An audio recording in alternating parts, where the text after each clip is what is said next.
Komið sæl, sjáum hér smá yfirlit yfir illviðri sem gekk yfir þessa 2 dagana, 5. og 7. febrúar. Þetta voru 2 bylgjur og svo fyrri var heldur öflugri.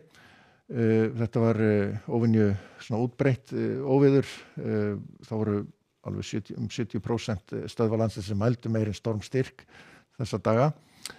En svo eru hér svona hæstu kviður og meðalvindur sem við sjáum hér og gagnheiðin hefur vinningin í báðum flokkum, enda líka hún svolítið hátt uppi og hún fyrir austan sú heiði.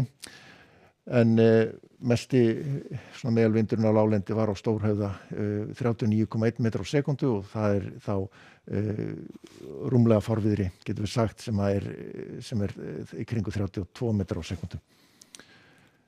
En við skoðum svo stöðuna núna, það nú mun rólegra viður, það náði að lægja og draga úr úrkomu í dag og sást víða til sólar. Var svona einhver bakki sem gekk inn á landi svona snemma í morgun. En hann eyddist svona upp smá saman, sjáum að langt á milli þrýstilína, hæglætisveður en hins vegar breytist það núna næsta sólarhringinn. Það fer að hvessa í nótt, vaxandi sunnanátt og með úrkomu þá aðallega vestanlands. En fyrir austan ætti nú að vera frekar úrkomu lítið. Sjáum hérna hlýja tungu sem fylgir þessu, þannig að það hlýnar smá saman og á eftir að hlána öllu í landinu og endanum. Svona ljósblár litur sem þannig að hitinn hann geti alveg farið í 8-9 gráður, jafnvel 10 gráður svona fyrir norðan í Hnúkaþey. En það rólegt veður, já, það eru ekki mikil úrkoma undir kvöld og síðan sjáum við hvernig þykknar upp hér vestan til á landinu í nótt og síðan kemur inn úrkoma svona þegar líður á nóttina og má alveg reikna með að verði fyrst snjókoma slitta en þetta breytist fljótt í rigningu á láglendi. Hitatölur eru komnar upp í svona 4-5 gráður í fyrramálið hér vestanlands. En svona dregur úr frostinu og hitinn svona farin að ná upp fyrir frostmarki hér fyrir austan.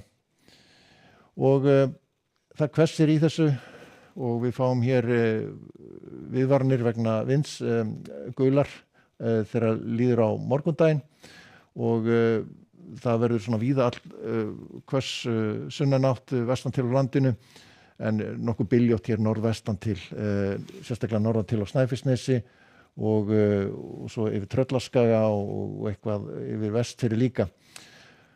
Og það má reikna með að hviður fari upp í 30-35 metrar á sekundu svona við fjöll.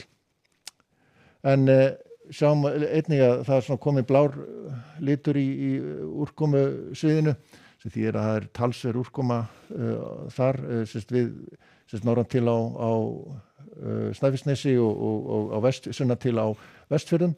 En annars nú svona nokkuð ákveðin úrkoma vestanlands en heldur minni úrkoma hér suðaustan til landinu, svona dálítil rigning með köflum þar.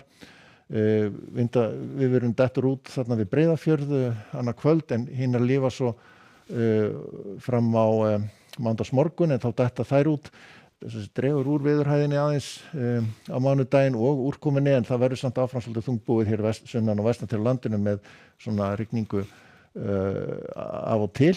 En nokkuð víða bjart hér á norður- og norðausturlandi og fínar hitatölur. Vindur verður austlægri svona smá saman þegar kemur fram á þriðjudag og svona tiltölulega hægur, róleg heita veður, skýjað með köflum, jafnvel bjart með köflum hér norðan til og svona aðalúrkoman þá hér suðaustan til landinu, annars nú þurft að kalla. Síðan sjáum við að þéttast þrýstilínur á miðvikudaginn verður komin hér næst í stormstyrkur hér við suðurströndina á miðvikudaginn en svona hægari svona norðan til en víða kannski stinningskaldi í þessu. Sjáum við hitatölur halda sér nokkuð vel á strik, það kringu 5-6-7 gráður og nokkuð milt þá næstu viku. Hæð hér sem trónir hér yfir Rússlandi, teygir anga sína hér yfir Skandinavíu, rólegt veður, svolítið kalt hér í austurhlutanum, óstöðugt hér og einhverju skúrir við Ítalíu, ekki nema 8 gráður í Aþenu, en ágætisveður á Íberíuskaga, svo skulum við ljúka þessu bara með þessu korti, kalt hér sérstaklega í Kanada en ágætisveður víða í Norður-Ameríku. Verið sæl.